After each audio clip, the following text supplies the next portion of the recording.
Okay, I'm going to go ahead and get started here. I think some more people will be coming in, but obviously I'm going to send the recording afterwards. So welcome everybody. Just again, we can't hear you and we can't see you, but if you want to communicate, try to use the chat pane, and so we can answer questions during this. We have Fernando here at Zuleta. I'm at home in San Francisco. So I'm going to mostly present, and then I'm going to have Fernando pitch in as well. We just find sometimes, I mean, this is where Fernando lives. This is his everyday life. I think sometimes, actually, it's not lost on you how magical Zuleta is, never. But, you know, I think I can talk about it more from the travel industry background and perspective, and then we can get some anecdotes from Fernando. So let's get started. About Zuleta, kind of our tagline, an intimate encounter with the Ecuadorian Andes. And I made this slide when I was doing this presentation because I really think that these are three things that make Zuleta so different. And for me personally, you know, I represent a lot of amazing hotels, and we're never supposed to play favorites, just like we don't play favorites with our children. But Zuleta for me is personally probably my favorite property I work with. It's so different because, but you know, for me, it's just a completely different experience. I'm talking about an authentic experience because, you know, it's a working farm, it's a community, and this is a home, it's not a hotel. So the experience is just completely different from what you experience at a place that's purposely built for tourism. This is a place that's existed for a very long time, which I'll talk about. So it's just super unique. I'm going to get started. You know, I love maps and talking about maps. And so I want to show you where Zuleta is, how you get there, and a few ideas about how it's built into an itinerary. So here you see Zuleta on the map, and talking about elevation. So it's about 9,500 feet. So sub 10,000 feet, which is good because generally when you go above 10,000 feet is when you're more prone to see like acute mountain sickness. It's actually the same elevation of Quito, essentially. So it's not like, even though we say it's in the Andean highlands, it's not like you're going up higher if you're leaving Quito to go to Zuleta. So, you know, it's an altitude where you'll feel a little bit when you arrive there, but after a day or so, I think it goes away. It's not like going to Cusco or, you know, Lake Titicaca where altitude is different. So the easiest access to this is the new Quito airport, which was built maybe 5-6 years ago. When you land at the Quito airport, you don't even go into downtown Quito. You come out of the airport, you're straight on the Panamericana, and you go north to get up to Zuleta. It's basically an hour and a half, hour and 45 minutes max to get to Zuleta. What's cool with that drive is that you actually cross over the equator when you pass through the town of Cayambe. So that's always fun. If people are coming up there during the day, we generally stop along the way to get a picture on the equator, and you can do little science experiments, you know, balancing and feeling different Earth's forces at the equator. There's also a lot of amazing like rose plantations along the way, other haciendas to visit, market. So if people are coming up during the daytime, we can plan some stops along the way. If some people just want to come straight to Zuleta, other people want to do things along the way, and we can organize all of that. For those that are coming in and staying in Quito, Quito is kind of in the opposite direction from the airport. So some people are flying in and then going and spending a night or so in Quito. From there, it's about a 2.5-hour drive just because it takes about an hour to get out of Quito and past the new airport. There's 2 different routes you can take, but this is the timing and access for it. And then where Zuleta is, most people to orient themselves, most every traveler's heard of the town of Otavalo. It became very famous, I think, in like the Lonely Planet guidebook years because it's like the famous, you know, you've got the Pisac market in Peru. This is the very famous indigenous handicraft market of the Ecuadorian Andes of Otavalo. So it's a short 30-minute drive from Zuleta straight over to Otavalo. So a lot of people, when they're saying, where is it? Oh, it's near the town of Otavalo. Well, that makes sense. Most of our guests don't, I mean, most people come at Zuleta. Some people do make a day trip over to Otavalo, but a lot of people do that and they say, I wish I would have just spent my time at Zuleta. Zuleta is very unique. You're getting a lot of the culture and history and textiles at Zuleta. You know, Otavalo has become just kind of like the place to go. So you go there and it's a sprawling market and there's tons of kind of bus tourism, like big market tourism going to Otavalo.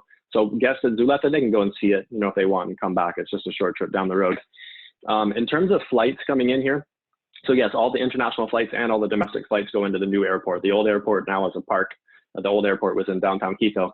Generally, just in terms of incorporating Zuleta into an itinerary, so, you know, most people coming to Ecuador are going to the Galapagos. For that case, the flights leave for the Galapagos around 8 or 9 a.m. So actually being at Zuleta prior to going to the Galapagos is a little bit complicated because you're having to get up and leave at like, you know, 4 a.m. in the morning to get to the airport for these flights.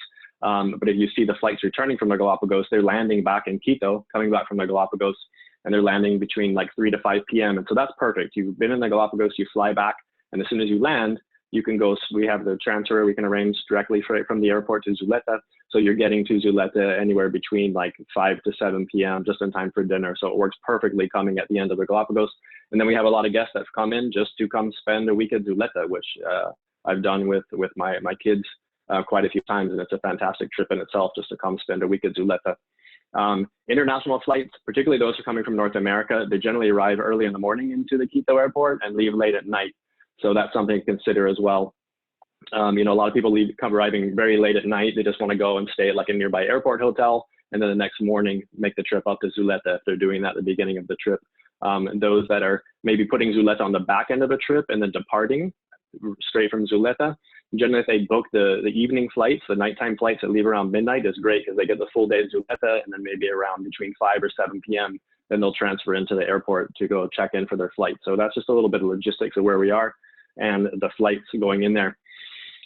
So driving up, it's amazing. And particularly I want to put this in the perspective of most people that have been in the Galapagos for their trip, where the Galapagos, I mean, you're there for the wildlife and the proximity to wildlife and this beautiful, but it's not really like a gorgeous place. I would say the Galapagos is very arid, volcanic islands. And so to actually fly and then drive up into this lush green Andean wonderland with, this is the snow-capped volcano of Cayambe.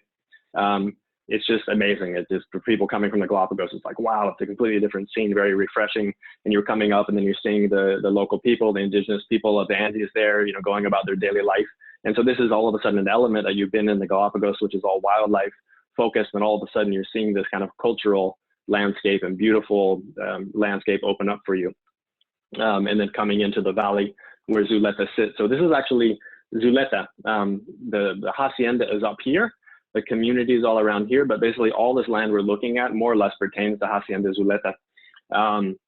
And you know, what I want to say is that Zuleta, everyone hears Hacienda Zuleta, Zuleta, Zuleta. Well, Zuleta is not just the Hacienda and this tourism enterprise. Zuleta is actually, you know, the name of the local community there, and it's the name of the people. They're Zuleteños, Zuleteñas. They're very proud local people, beautiful traditional dress with this embroidery. So Zuleta is actually the name.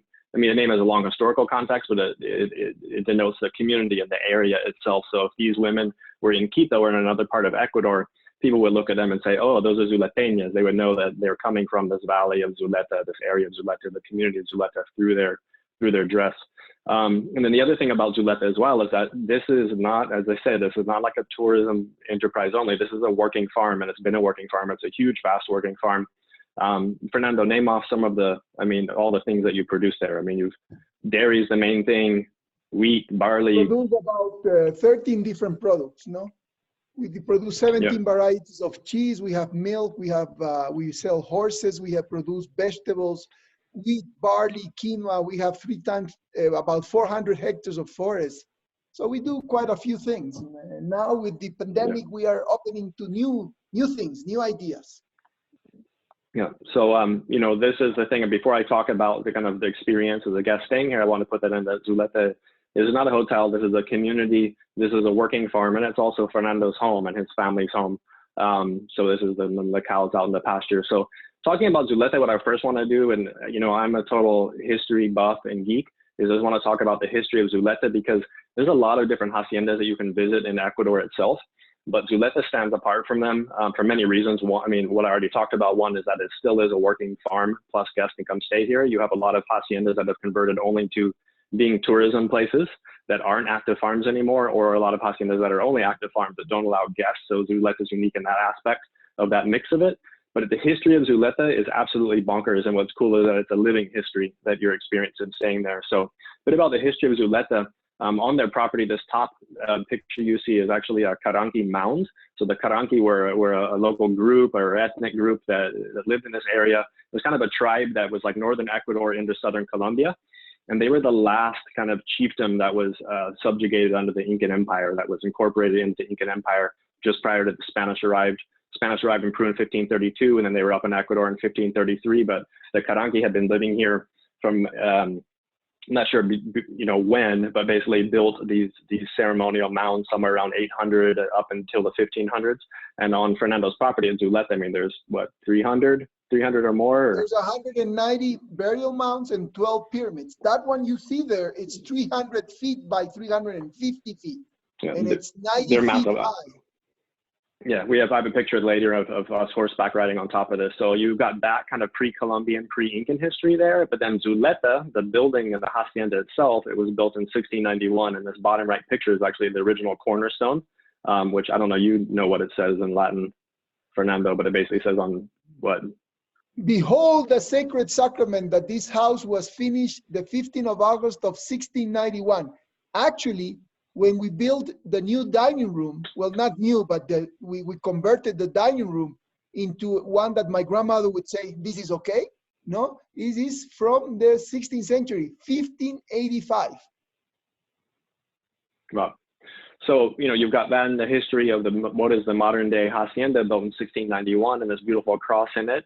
But then really the modern history began with Fernando's family. So what we're looking at is the main, this is like the kind of the presidential library where many guests will come and get checked in there. And to me, this is one of my favorite rooms in the world, just the power of this room and the history that it contains. These two the paintings, the oil paintings you see on the wall are of Fernando's grandfather and great-grandfather. So the guy on the left, Leonelis Plaza, he was president of Ecuador actually twice, kind of in between 1901 to 1916. And his family was the one that bought Hacienda Zuleta in 1898. So it's been in Fernando's family since 1898 and continues to be in the family since 1898. And then his son, the smaller of the two oil paintings, that's Galo Plaza Lasso. And this is just his desk here that you can see in the room, the detail of it. So this was kind of his country estate when he wasn't in Quito. Amazing, amazing man. I've done a lot of, you know, obviously for my time at Zuleta, knowing Fernando, but just studied a lot about him. Fascinating guy. So he actually, he was actually born in New York City because his father was in political exile in New York City. So Galo Plaza, Fernando's grandfather, was born in New York City. And then he studied at Cal Berkeley economics. He studied at University of Maryland. He studied at Georgetown. And then he came back to Ecuador and he had just an incredible career. I mean, he was like defense minister. Then he was Ecuadorian ambassador to the United States. And then he was president of Ecuador from 1948 to 1952. And then after his time as president, he was actually Secretary General of the Organization of American States from 68 to 75. And he was involved in like peacekeeping missions in Lebanon, the Congo, and Cyprus. Just an incredible statesman and leader and really well respected in Ecuador. Very liberal, progressive. Here's some pictures that are on the top. And so these are all pictures actually that you find as you're walking around Zuleta, just these beautiful family history photographs. There's him arriving in New York City or in Washington with Truman.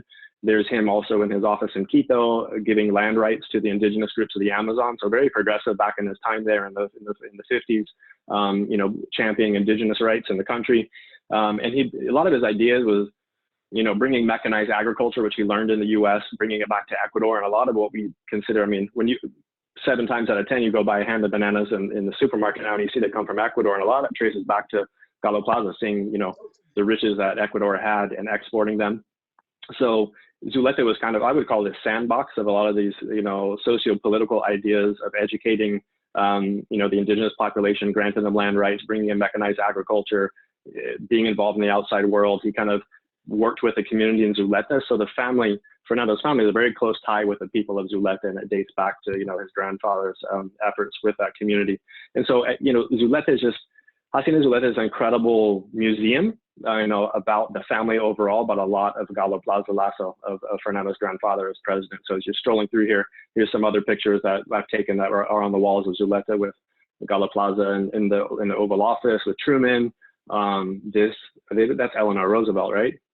That was at the United Nations, and then his really good friend Nelson Rockefeller as well. So the family is very close to the Rockefeller family. So, you know, this is a place that you're walking through this hacienda, and there's just so many. I mean, this is, I showed you like 3 or 4 pictures, but there's hundreds of pictures all over the walls as you walk through. And, you know, the great thing about here's these books. I mean, these are like the original ledgers of the hacienda from the 1800s. Beautiful cursive, which is showing, you know, what potatoes they gave to local people and who owed whatever. Just history everywhere. And you're just opening drawers and finding these incredible artifacts in it. You know, Fernando, I love this cabinet, which you seldom let me get into. But you open this thing, and in here is like all of these boxes and keys and sashes that were given to his grandfather and his great-grandfather, like keys to cities of the world. And, you know, I found a handwritten letter from Henry Kissinger in there.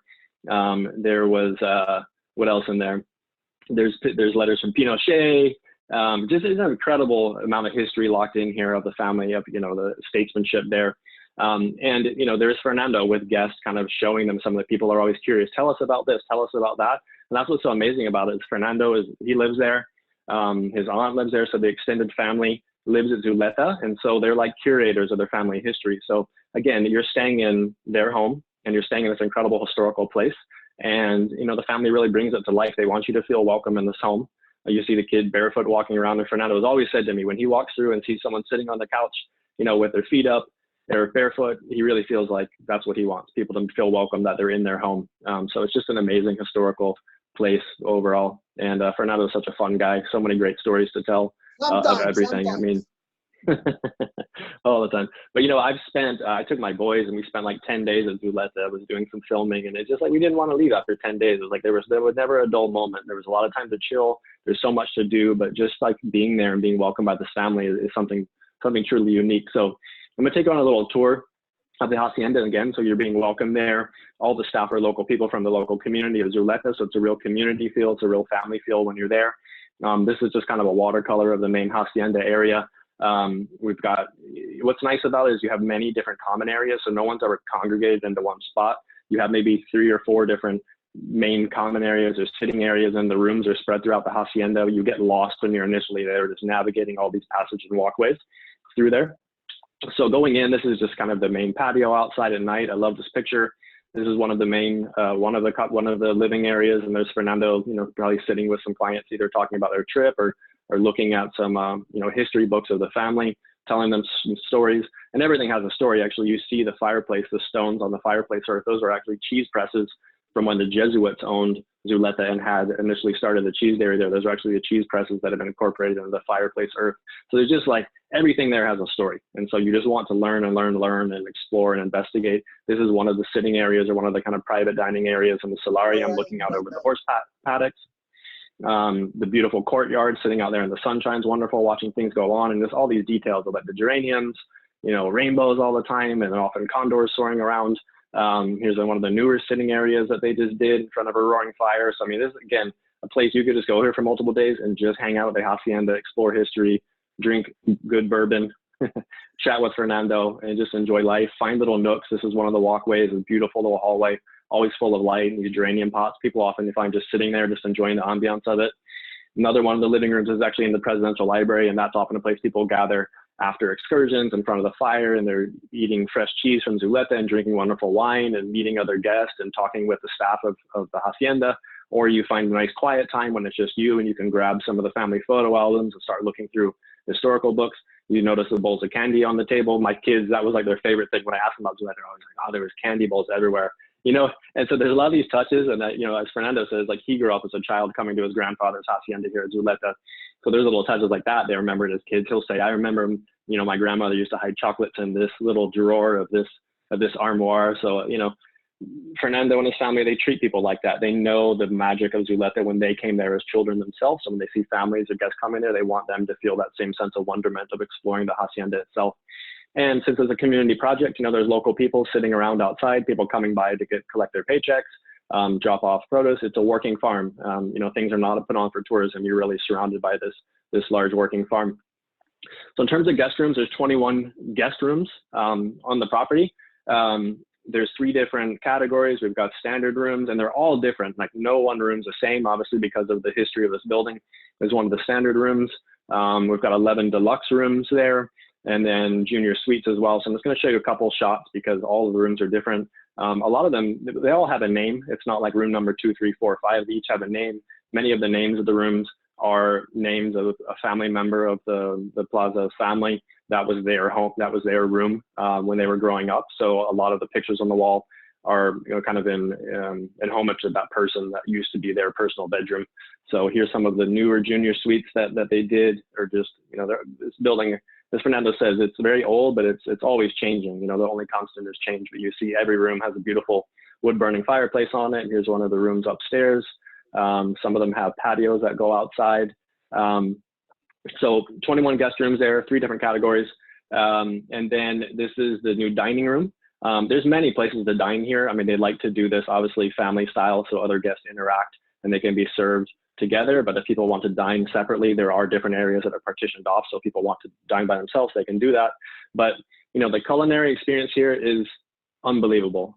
Fernando loves to eat, his family loves to eat. And, you know, they said, since this is a working farm, it's just always funny because nowadays it's such the hot thing, all these hotels, oh, we do farm to plate, we do farm to plate, you know, and as Fernando said, look, we've been doing farm to plate here since 1898 as a family. It's just how you live when you have a farm like this. So these are the vast organic gardens just behind it, and people just love roaming through these gardens and looking at all the produce, you know, and the meals and the ingredients are plucked straight from this daily by the local staff, depending upon what they want to cook that day based off of client preferences. They go out and they collect all the produce, and then it's just made in the most amazing meals.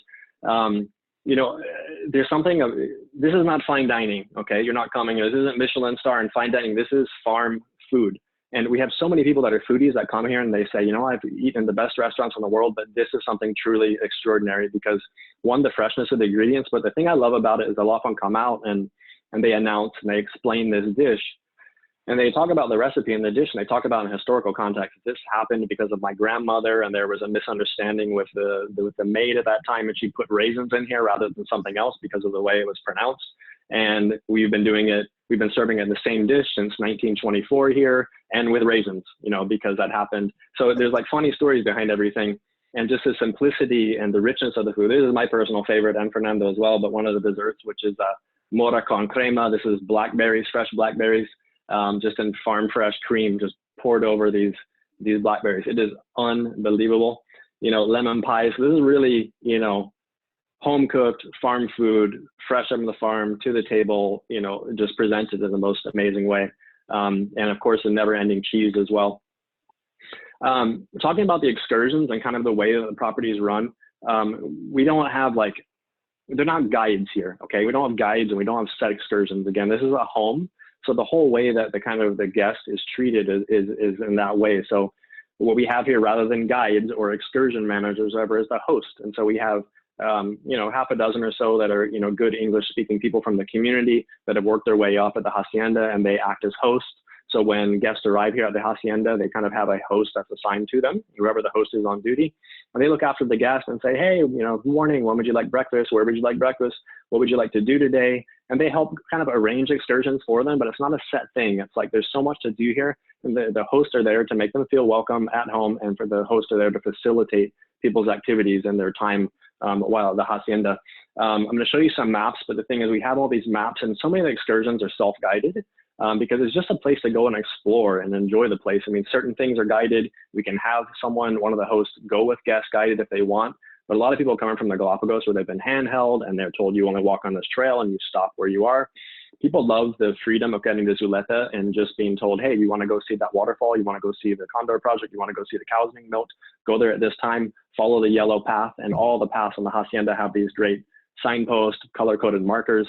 And we can pack picnics for people that they can take for themselves, or we can have picnics set up somewhere if it's a small group that they'll arrive during their hike. So it's all very much custom made just to make people feel at home and have them experience it as they want to experience it, rather than having this rigid set of this is what you do and we're going to do this excursion at this time. It's a really, really wonderful way it's run that I haven't seen anywhere else. So this is kind of the map of the greater area. So this is the actual Hacienda house here, right in the middle, and all of these paths go emanating out for them. And a few things here, like this area shaded in the lighter green, is all of the community. So we've got a lot of community experiences there. If you want to go into the market, you want to go and do a cooking class with a local family, go do some shopping, go watch the local soccer game going on that day.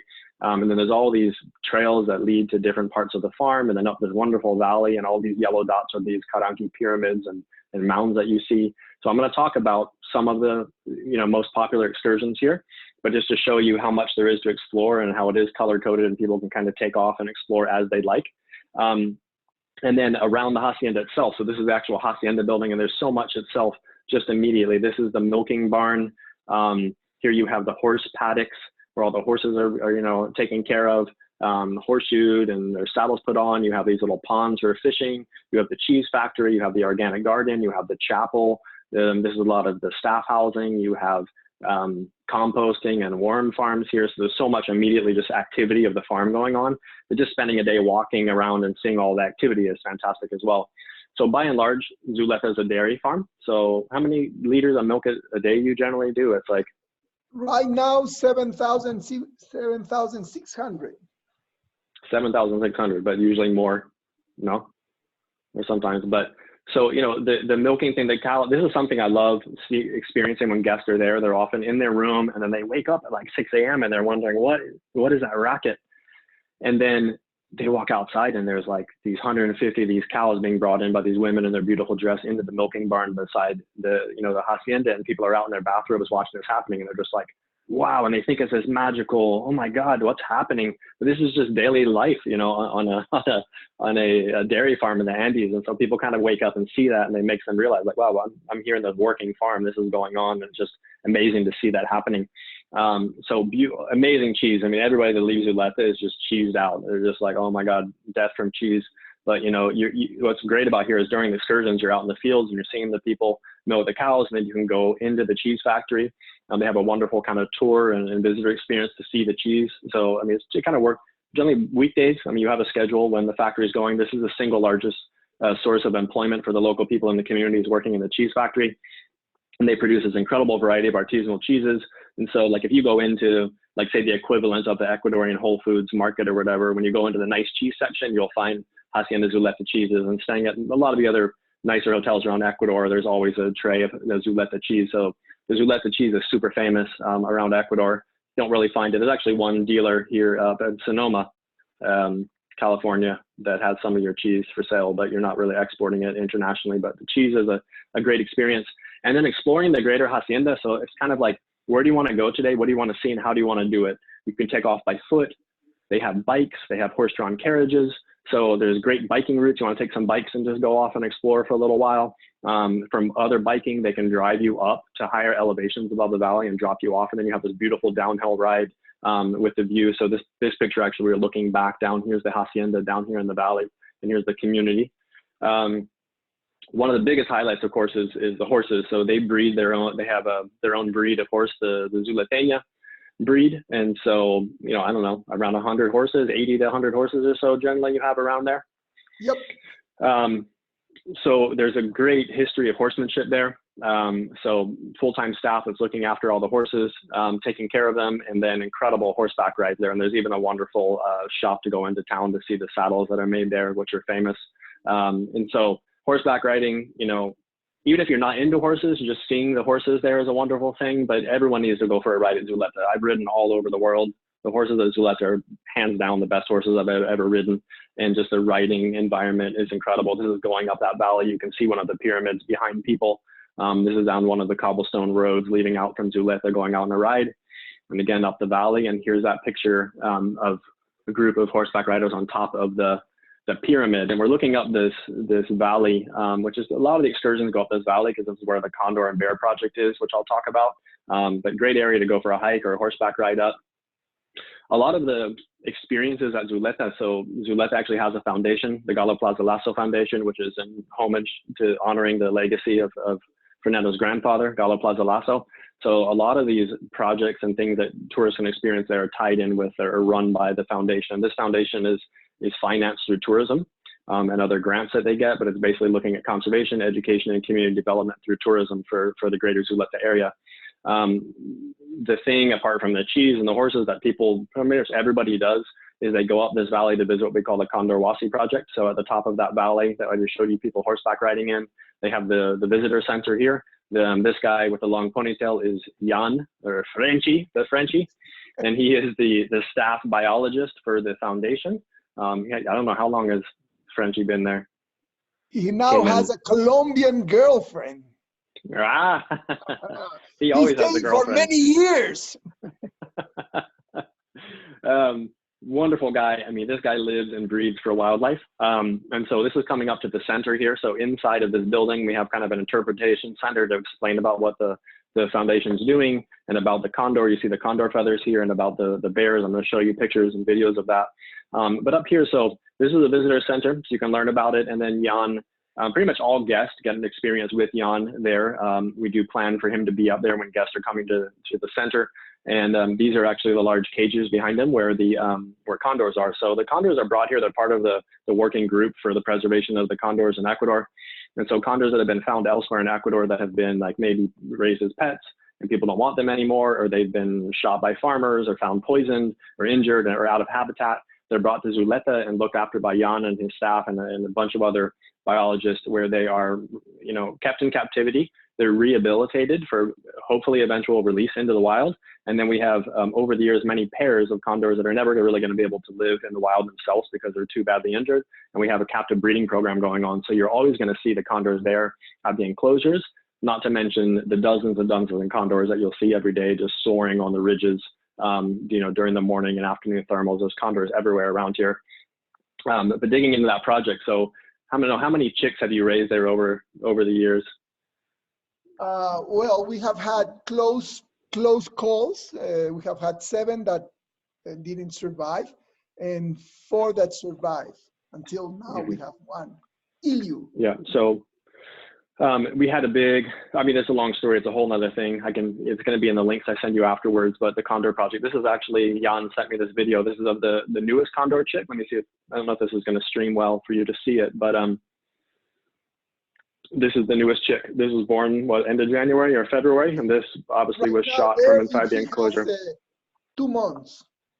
2 months, yeah, because this is April 11th that this was shot. Yeah, Iapa, the newest chick. So, you know, the thing is, here it is with a mother being raised, and eventually the idea is that these chicks will grow enough, strong enough, and then we'll release them back into the wild to help populate, you know, the native population of condors.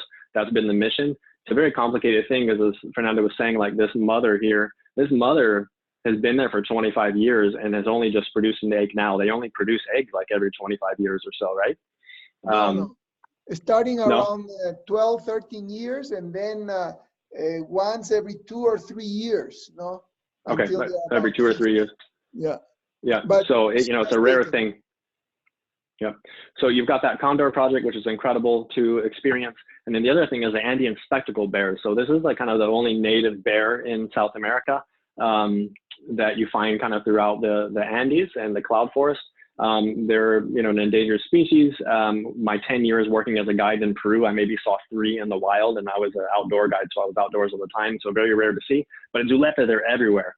I mean, the habitat surrounding Zuleta is incredible. Jan has trap cameras all over the land where he is kind of keeping inventory of the bears. So he goes around and collects these memory cards to see the bears. And what's interesting about these bears, let me go back to this picture, but you can identify these bears. They're called spectacle bears because of this fur pattern around their eye.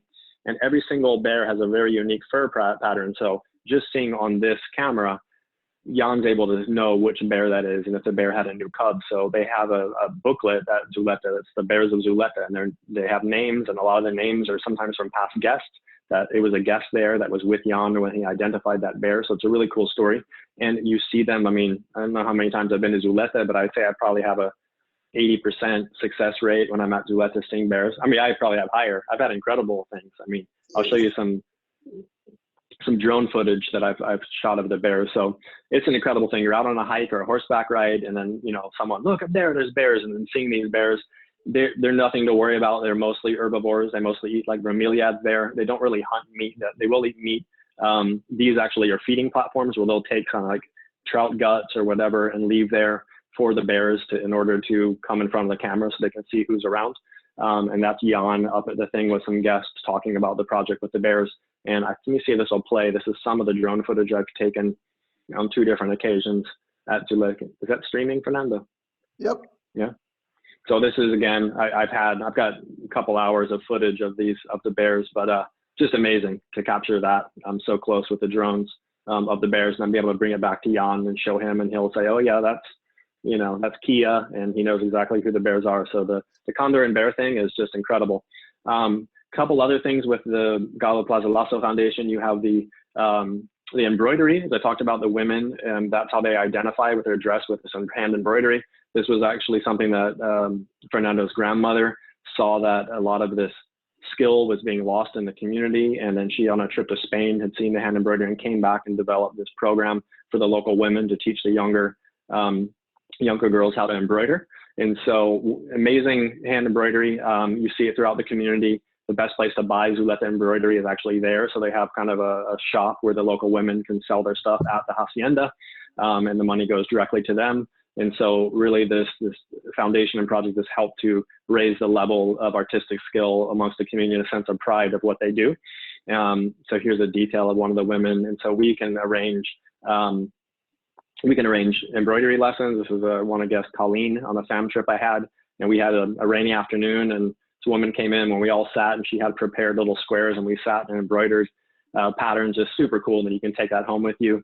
It's just really amazing. And of course, there's so many stories behind when you ask the woman why does she wear this particular pattern? What does it mean to her? It's a way that they very much express themselves. This isn't a costume, this is their daily dress. So it's a beautiful thing to participate and learn a bit about this embroidery and just realize how difficult it is too. I mean, some people have a knack for it, but it's really, really hard to learn this. And then you have other parts of the foundation, like they run the Zuleta Library, which is kind of an after-school center for children of the community. So, obviously the parents are working in the fields, and when the kids are out of public school, they can come into the Zuleta Library and we have volunteers there from around the world, from the US, from Europe, that are assisting the local children with their homework after school. And then we also do a lot of projects where we teach them horsemanship, teach them about conservation, take them to the Condor project, so they kind of understand and have a sense of pride of their local community and their local environment, and why it's important to protect this cultural and natural heritage, and why these international guests are coming to stay at the Hacienda, because they have a real interest in where these people are coming from. So it's a beautiful project. We have a lot of families that want to come and stay and then maybe have a day just with the children to help. Maybe they'll bring a presentation from home to show, this is my home in Minnesota, this is my teacher, this is my house, this is my pet. And the kids love having that exposure to visitors from around the world. And then there's other things. They do bonfires at night. Some of them are mellow and some are not so mellow. We've had some raging bonfires, me and Fernando, on guests on fam trips. Some legendary nights that have gone down in history. El Dia de Fernandez is one of them, but super fun. Sometimes they'll bring local musicians to play, just so guests are sitting out and just mingle with the local community and enjoy the bonfire. And then I have to include, of course, some of the other all-star staff of Zuleta. This is a farm, so you've got your dogs around there, and guests just love the dogs, and it is part of what makes that experience so great. You walking around and people just fall in love with certain dogs, and those dogs will maybe go with a guest on a walk, or wander around, or follow them on a horseback ride, and just they develop a connection. We've had guests like from Australia that sent a bone back to Fito, the large dog here, who unfortunately passed away a couple of years ago. Beautiful dogs, Canela, the one on the bottom left, and Carlitos. None of these are around anymore though, right, Fernando? Well, Carlitos, yes. Carlitos came back. Didn't he disappear for a while? No, that's not Carlos. That's he's here. My aunt adopted her. Okay. Yeah. So the dogs are have died. Yes. Now we have Quito, Vanilla. And Mambo. I should have included a picture of Mambo. He's the famous, what is he, Saint Bernard? Everyone loves him. Come to my house. So we got that. So, that's kind of me wrapping it up. Just giving you just a taste of what there is to do at Zuleta itself. But to me, the thing that makes it so magical is just being part of this community. The way that the people treat visitors coming here, and just making them just feel totally welcome and at home, and the sense of pride that this community has to be Zuleteñas. And to see international visitors take interest in their life and in this beautiful valley. And, they know it. They know how blessed they are to live in such a beautiful place and have El Patron like Fernando and his family that really looks after the local people. I'm going to send you to these afterwards, but we just developed these kind of sample itineraries. So I put together, thinking about certain type of groups, like what would be the ideal trip. So we have here this a 4-day itinerary put together, which is, Hacienda Zuleta for children. So this is a great idea as a starting point to show a 4-day stay here for families. A wonderful place for children. My kids have been all over the place. Zuleta is their favorite place. Whenever I say we're going on a trip, are we going back to Zuleta? They love Zuleta because they just feel at home there, and there's that sense of wonderment of all these amazing things to do here. Going into the garden and with the local people and helping them pull out carrots and wash them and being able to eat them right out of the earth. This is my son Blake, actually. Here's him feeding the calves, going and milking the cow with local women. Oh my God, farm machinery, so cool. Going out there, that was the dinosaur egg machine that was baling the hay. So these itineraries are with different excursions and ideas for what would be a great family trip in Zuleta. And then we have Hacienda Zuleta culture and history, travel through time. So people that want to come here and really focus on the culture and history of it. These is with excursions and interactive stuff with the community. So that's a sample itinerary. We have horseback riding itineraries. We have plenty of horseback riding groups that will come and spend 4 days to a week to 10 days based at Zuleta, just doing amazing long rides around there. We've got, gastronomy experience for foodies that want to come to Zuleta, and we do cooking classes, and they do cheese making classes and sourdough, and really dive into the farm experience. So we have that. And then we have for hiking and biking for people that want to come and just really do active adventures at Zuleta. So we have all these sample itineraries, which I will send you later. And so now I want to pass it over to Fernando so he can just give us a little bit of, like, I know that everyone, what's happening with coronavirus, how you guys holding up, what's happening, when do you think you're going to see tourists back, and just let him talk a little bit about, life at Zuleta. And of course, ask some questions via the chat pane as well. I'll find them and ask them verbally to Fernando as well. Perfect. Well, hola a todos. Hi to everybody.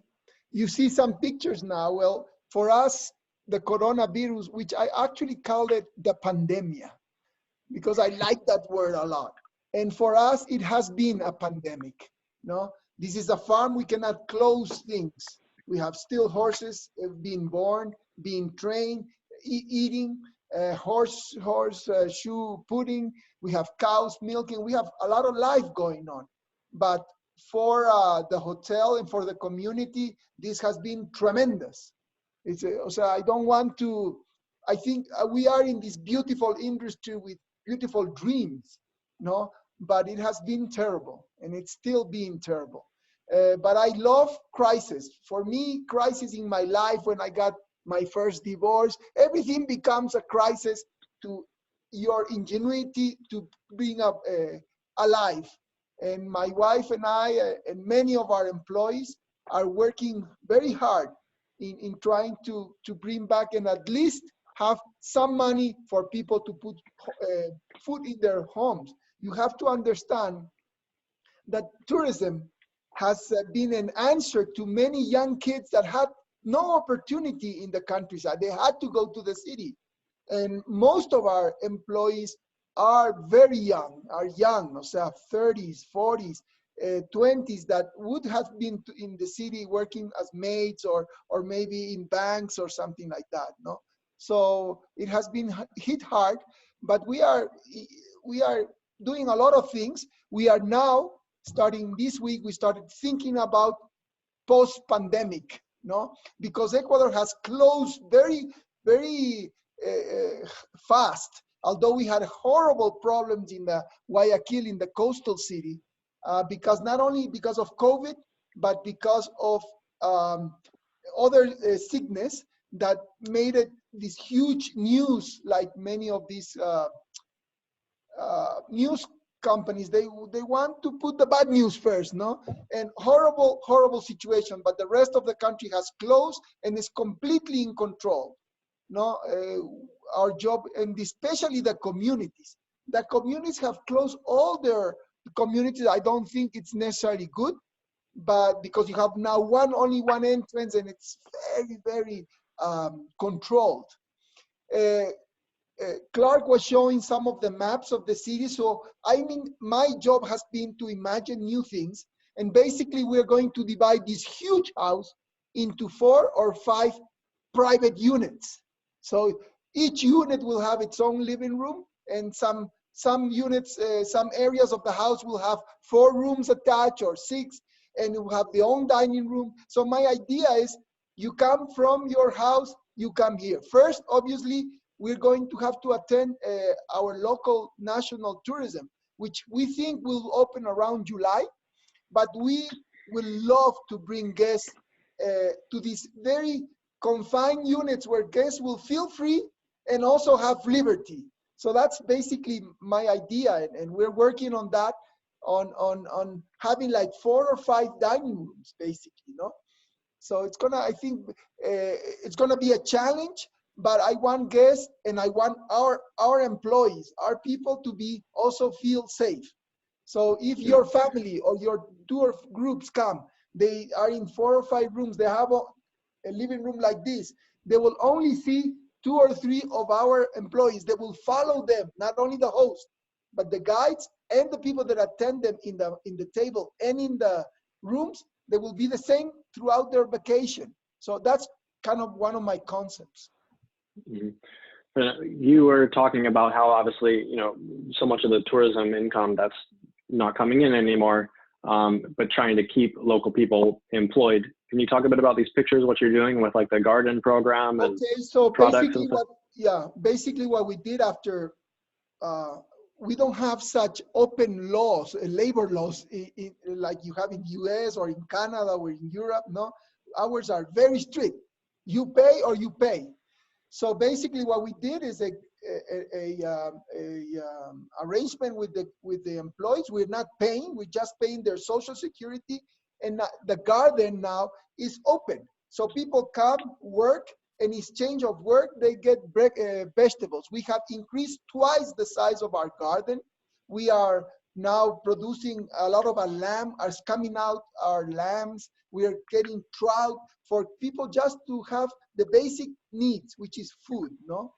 We are also starting our new project, which is a project that I had for a long time, called Casa Zuleta, virtual Casa Zuleta. The idea is to have stores, because Zuleta is very famous in Ecuador. We're going to open so a place where you can experience Zuleta in the cities, and you can buy from a horse, a sheep, buy some a room, or also buy some of our beautiful and delicious. These are marmalades that we are selling. We are also selling the cheese, and then combining the cheese. This is the new Parmesano, the Zuletano, with the Cape Gooseberry, and that's my grandson, Javi. And it says there, I am missing my family so much. He's 5 months old, no?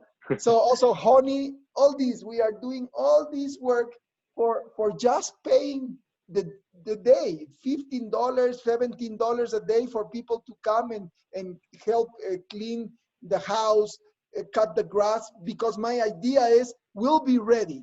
If the community is ready for bringing guests from outside, we will be ready at that time. Great. A couple questions came in. Carrie Gray, good to see you. Thanks again for having me and my boys to your house in Santa Monica recently. She's asking, love the idea of the house takeover for clients with private plane. How close can you get to the property? If you land in Quito, can you helicopter or take a smaller plane to get closer? So the answer is yes. I mean, in terms of landing, you would still land at Quito International Airport. And then if they don't want to drive, we have had plenty of guests that helicopter straight up to Zuleta. We have plenty of fields there, and we've had lots of guests in the past that helicopter straight in. And not only done that, they've come and helicoptered in, stay with us for a while, and then the helicopters come back and taken them on helicopter sightseeing tours of Quito. We actually had, what was that, the guy, the prince from Saudi Arabia or something, and they came and they stayed at Zuleta, and they had such a blast. And then they had the rest of the itinerary, and they were going off to the Amazon and doing something else in Ecuador. And a couple of days later, they called and said, these guys want to come back to Zuleta. They'd rather come back to Zuleta than do anything else. So Fernando, come back. And they helicoptered back in and came and stayed for longer and just kind of cut all their other plans because they love Zuleta. We now have one company specializing in helicopter for tourists, no, for guests, specializing only in that, no. And sadly, they just opened when the pandemic came, but they landed here. We had lunch with the owners. One of the helicopters is my son-in-law owns the helicopter. So. Okay, another one. We got a question from Ali. She's like, hi, Clark and Fernando. For those families who are coming to Zuleta and are looking forward to meeting the local kids at the library, are there any items the families can bring to donate? So Fernando, what would you say? First of all, Zuleta is a real place.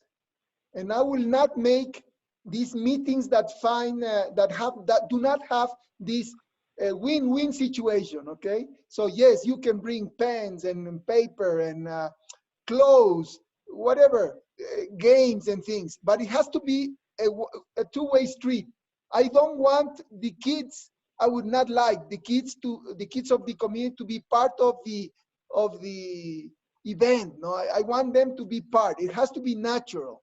And that's why like interactive. Yeah. Yes, it doesn't have to be like, okay, from 1:32 to 2:22 you're gonna meet Luis.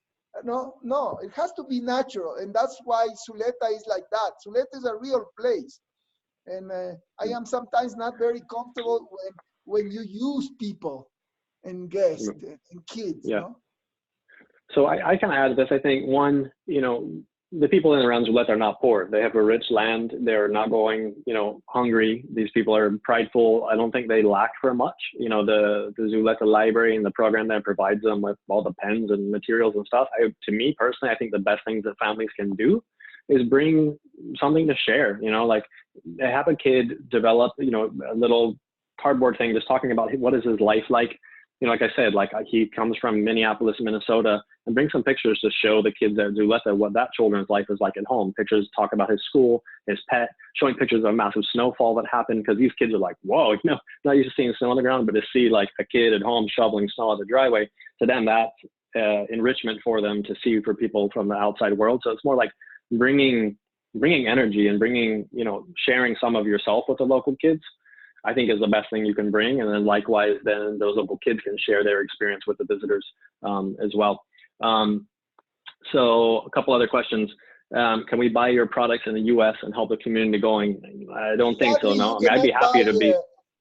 Our products in the US, you can buy embroidery through my daughter's website called Folklore Olga Fish. You could do that. But, and she she buys from us, no, obviously. But I wish I could send our products, which are so fantastic. But no, but just with like the FDA.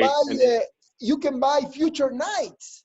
Yes, and I will give you 2 years to come, for your guests. So yes, our situation here is, Zuleta injected $78,000 a month to this very small community. So you can imagine what that was. Tourism is 60% of that. So not only that, all these little trucks taking the guests up and down.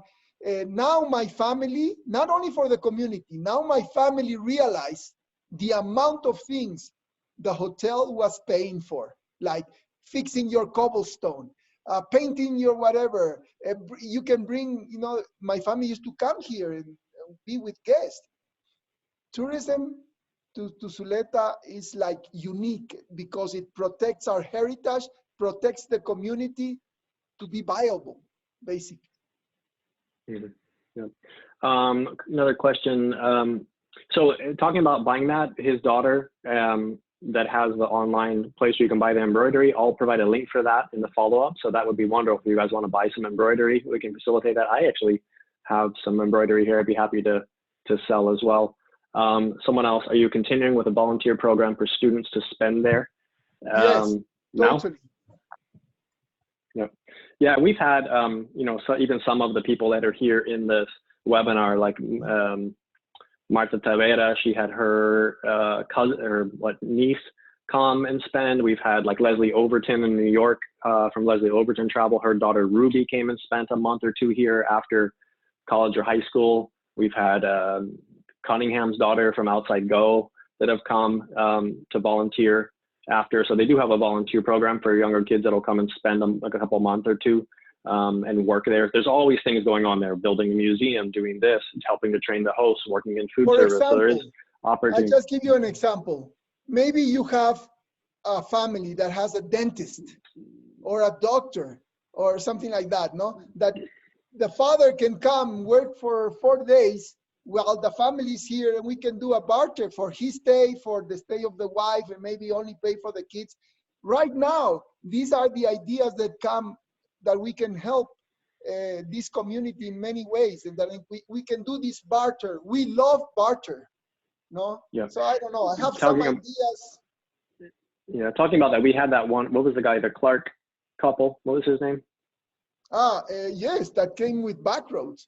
And now they have worked with us 7 years. It's called the Clarky Photography Challenge. Yeah, so this guy every year to teach photography to the kids of the community. It's fantastic. Yeah, right. And so he's come and taught the kids how to do composition and aperture and shutter speed and all that stuff. And then he does like a photo competition with the kids. He gives them loans and cameras, and the kids get to vote on the best picture, and that kid wins like a nice SLR camera at the end of it. So he's brought that art, his passion, what he knows is photography, and comes and bartered stays to come and teach that to the kids. So, again, this is we love paying guests, but also the thing about Zuleta is what can you bring to this community? That's what I think is what's so cool about being there. It's Fernando and his family and the foundation are always looking like, what can we provide for the community to make this a healthy, happy place for them? And, if we do have guests that have some skill set to bring to the community, we're willing to work with them on, having them come as guests to do that. Okay, we are. Yeah. 1 minute more. That's something I have learned with this. Sorry, because I want to say this. For me, the lesson is I'm going to change a lot of the products that we're going to have, to be more conscious, to understand what tourism is and how responsible we are of maintaining this type of life, no? And you'll see the changes later in what we are going to come out with, no? More win-win situations. Fantastic. Okay, so that's been about an hour. I could spend all day here talking to El Gran Polanco, the Condor, but I know other people have things to do. So I'm going to send you the follow-up here with marketing links, with the suggested itineraries. I'm going to copy Fernando in that as well, so you have his direct contact. Obviously, Ecuador is still closed now, borders, but when it does, think about it. People are looking for something with meaning and interaction. Come stay at Zuleta. I mean, for me, this is one of the first places I want to go afterwards, is take the family, just go to Zuleta and hang out. It's self-contained, self-sufficient, and food and everything. I couldn't think of a better place to be during stay-at-home quarantine in Zuleta, and I did try to go before they closed the borders. My plan was to escape and hang out down there. But we'll send the follow-up to you. I'm going to send you some other cool video links of stuff I've produced. Oh, yeah, Carrie, sorry. One thing I never talked about, when's the best time you're going there weather-wise? I mean, year-round. You're on the equator. Please come as soon as possible. Come in September. So September is a low month. One more thing. But again, please vote well. So September is the one low month. It's just a low month as well because that's in the Galapagos when it's very foggy and colder water in the Galapagos. We have less people coming to Ecuador. You get a bit more rain as well on the highlands. So I'd say September is probably the lowest month. But apart from that, you're on the equator, so you don't have these massive temperature swings. It's very like springtime year round. Obviously, certain times you'll have you have more rain. Katie, do you need special permission for drone photography? So many of my clients ask. Probably. You need permission from Fernando. I mean, I've brought mine there. I've had issues coming into Chile and Peru with my drones.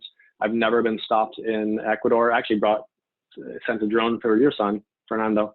But yeah, I mean, you're on private land there. So you ask Fernando if you can fly it. I mean, when I've been there, I just make sure that I'm not flying it over the Hacienda when guests are outside. But no, I mean, if people want to do drone photography, it's an incredible place. I'm going to send you some videos I've produced that include a lot of my drone work in them afterwards. I mean, it's such cool stuff to film here. Okay, I think, thanks, Nina, for your feedback. Okay, so I'm going to leave it at that, and I'll send you the recording of this afterwards and links and everything. But thanks for joining us. Thank you, Fernando, as well for joining us. And we look forward to the day when everything goes back to normal. Yes. Gracias. Okay. Ciao. Okay. Take care, everybody.